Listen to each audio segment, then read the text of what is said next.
ఎంతో ప్రతిష్టాత్మకమైన ఒక పోటీ, ఆటల పోటీ ఒలింపిక్స్, ఒక ఐక్యతకి సాదృశ్యంగా ఉండేది.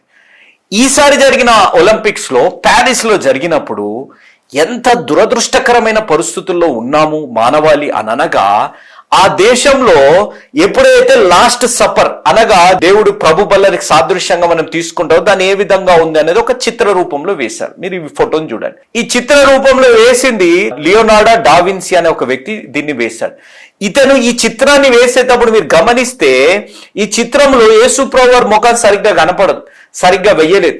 ఆ యేసు ప్రభువారితో ఉన్న శిష్యులందరినీ మీరు గమనిస్తే ఈ చిత్రకారుడు ఏం చేశాడనంటే, ఎవరైతే క్రూరమైన శిక్ష పొందిన వారు ఉంటారో, హత్యలు చేసిన వారు, మానభంగాలు చేసిన వారు ఉంటారో, అలాంటి వారి ముఖాన్ని తీసుకొని శిష్యుల ముఖాలు లాగా వేశాడు. యేసు ప్రభువారి ముఖం దగ్గరకు వచ్చే వరకు కొంతమంది చెప్పేది ఒక్కొక్కలాగా చెప్తుంటారు, అది కంప్లీట్ చేయలేదని, కొంతమంది